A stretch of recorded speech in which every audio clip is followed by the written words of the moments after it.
isu soo bax ballaaran ayaa saaka ka dhacay degmada Sheekh isla markaana bulshada ka qayb qaadanaysay isu soo baxaasi ayaa eedeymo u soo jeediyay taliyaha ciidanka booliska in ay kala kulmeen cagajugleyn iyo caburin isla markaana uu amar ku bixiyay in la xidho cid kastoo taageero u muujisa xisbiga mucaaradka wadani ama lagu arko astaanta xisbigaasi markoo ka hadlaya ma gudoomiyaha garabka dhalinyarada xisbiga wadani ku hadlaya halkan waxa ka dhacday degmada Sheekh caburin cagajugleyn dagaal ha hadlina caalanka hoos u dhiga madaxa hoos dhiga xorriyadina ku hadlina taas waxa loo dul qaadan karo maaha dagaalka waxa wada waa xukuumadii taliyaha degmada kowka waxaan dawladdu waxa sheegay taliyaha laga soo gaaro degmada ma dhowto timir baa la qaybinayo waxa caalanka kulmicidaan sidina qaadan mayso nabadgelyadu xulib noqonaysaa culidi nabadgelyada laga taliyaan leenahay anagu haadii aad looga taliyo nabadgelyadu way macaan tahay waxaan u sheegayaa degmada Sheekh dhamaan waxaan ku qalaalaasaa ka dhacay rag la xidhay waxa weeye inuu dadku yahay dad muqraadiya dad waxaan ku dhish xusbigu doona raaci kara soo wadani ma nihin markastaba soo ma nihin bismillaahir rahmaanir rahiim dadweynuhu aad aragtaa inay wadani yihiin waxa lagu haystaa caburin iyo cadaadin iyo cagajugleyn horta qofku codkiisa iyo mowqifkiisa siyaasadeed oo xor meesha doona uu raaci karaa halku doona uu ka tagi karaa waxaan leeyahay odayaasha la xidhay ee lagu xidhay maxaa u taageeraysan xisbiga wadani in si degdeg ah xorriyadoodii loogu soo celiyo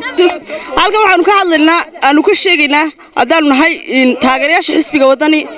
meel kastaanu joogno cagajugleyn baa nafta laga jiray calankaasi wuxuu noqday calankii Soomaaliya calankaasi waa ekaaday calankii Soomaaliya laga garan waayay waanu Afrika sacwan ka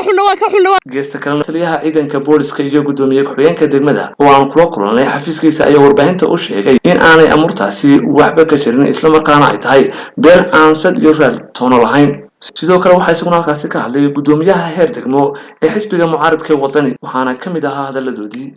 amnigii waxaan taliyihii booliska waxaan wixii khalkhal keenayaba waa la qabanayaa marka anagu imanka wadani waxa weeye dee maalintii dhowtaan la soo dhaweynayay halkan ay martay maantana waxa la soo dhaweynayaa kulmiye oo kulli biri imanaya waa qof khalkhal abuuraya dee calankaa sita maalintii haddaan xusbigii la soo dhaweynaynin xusbiga kale calamo la soo dhexgelaya waxa weeye waar ka daaya baa daan nidhi anagu cidna umaanaa xidhin cidna maanaa qaban waa calamadan joojiyo maan ku nidhi sidaa taliyuu sheegay xisbiyada qaranka waanu soo dhaweynaynaa mid kasta waanu soo dhaweynaa degmada lagu soo dhaweynayaa nabadgelyadana booliska xil saaran cid wadani oo loo xidhay imika wadani gudoomiyaha wadani waa kan ma jirto anaga halka ka sheegaynaa imika waxa weeye magaalada Sheekh waxa lagu yaqaanaa inay si fiican u soo dhaweyso xisbiyada qof dan gaar ah leh oo aan oo u jeeda